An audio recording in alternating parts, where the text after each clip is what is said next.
All right, so crimes happen, right? A lot of people, a lot of crimes. If a person gets convicted of a crime, there is a long process to get them convicted. All right. So once they're there, how much does it cost? Who's paying for it? You're in California. You're paying for it. You got a job? When you see your state and federal taxes, get your little check out and look at oh my gosh, how much state and federal taxes are withheld. Guess what? The money is paying for these guys to stay in prison. Okay, it's expensive to have somebody to go on the average on a state year to be in prison $62,000 a year. That's more than we made. The average median cost in California is $42,000. If you send somebody to school, it's $9,100. So they take up a lot of money to go to prison. Okay, federal prison, obviously designed to hold federal people, right? People, criminals that do federal crimes, right? And so they're there in federal prison, and there's a nice prison out in the middle of nowhere.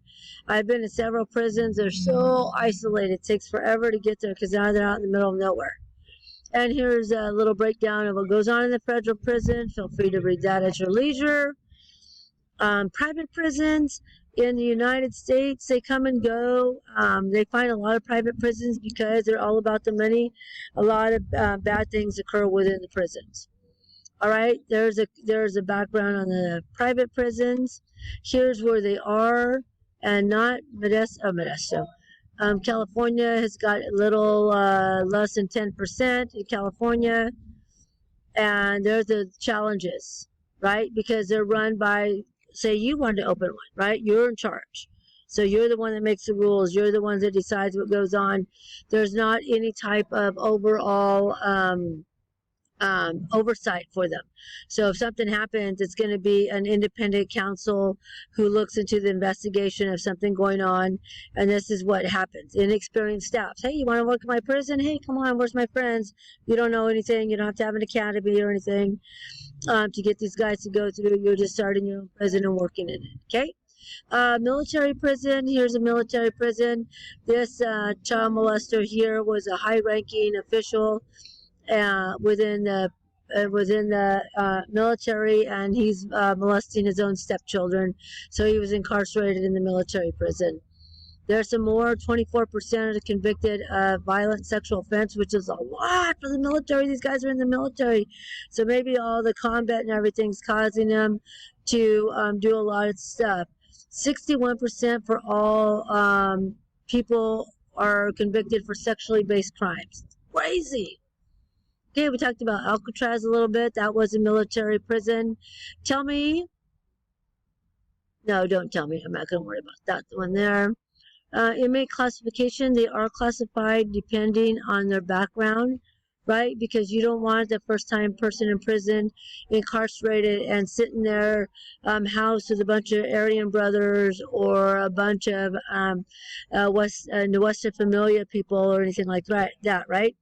So they're evaluated, and their classification determines where they're going to go within the prison system.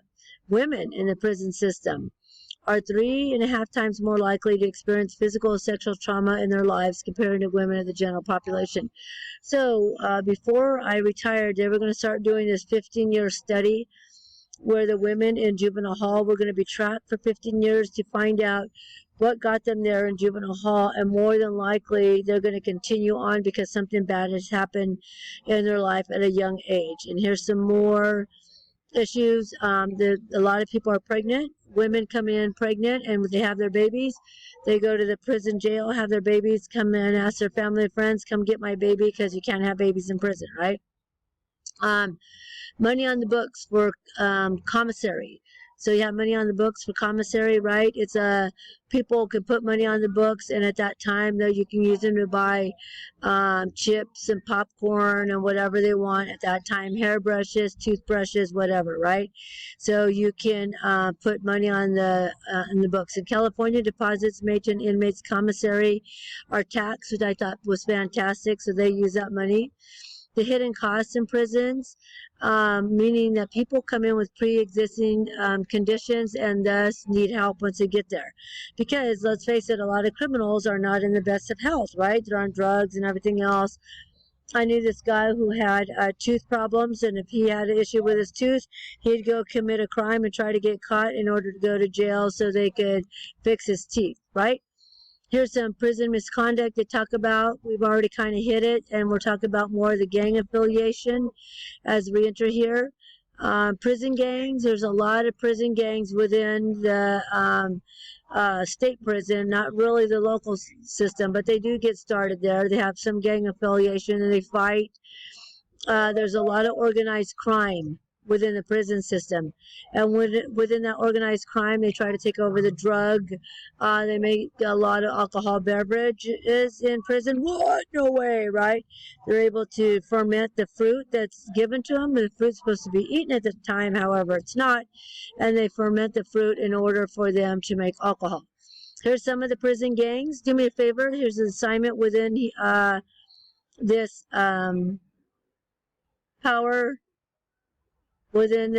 PowerPoint.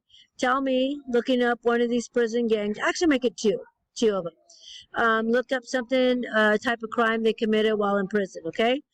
Here's a good thing. Look at all these cell phones that are found by prisoners, right? They're found on the prisoners, right? And it's like, okay, how do they get a cell phone inside the prison? Okay, you tell me. Write out a little something if you believe how prisoners end up with cell phones because they're in prison. Tell me, okay? And here's a little something here. All right, we talk about misconduct and sexual assault, not in the military, right? They have a lot of prison rapes go unreported. Why do you think a lot of prison goes unreported? Why do you think sexual acts go unreported? Write it out. Tell me why you think sexual acts in prisons goes unreported. Because every single person that's ever come out of prison that I've talked to have all told me, it doesn't go on. It's a bunch of lies. Right? Because really, when you come out, do you want, say, just a victim of a natural rape? They don't go around telling, oh my gosh, I've been raped and this has happened, because you're a victim of rape, right? So when they get raped in prison, they don't come out and say, oh my gosh, I got raped in prison, right? I was told, though, if you look at some of the inmates that come out that were raped, there's some that have pictures of women on their back, right? They use that in order for other people, when they get raped, to satisfy themselves looking at a picture of a woman on the back of a man while they're incarcerated. So I'm just telling you. Do I know from experience? No. Do I know? Nobody's ever told me this. It was just from the gang experts that I met through over the years of these are the reasons of what happens, okay? Some of the rights, they have few rights in prison, which again, they shouldn't deserve any, because you go back to that Yahoo, right? You can search your cells at any time, search them at any time. Here's some of the rights that they have, right? In Estelle versus Gamble, they said that institutions may not engage in deliberate indifference of the serious medical needs of inmates. So if you need help, you get it. You can't decide who gets medical care and who doesn't. You have to provide it for them, right? Overall, correction officers. This is okay, let me stop here because we're going to talk about the correction officers in the background.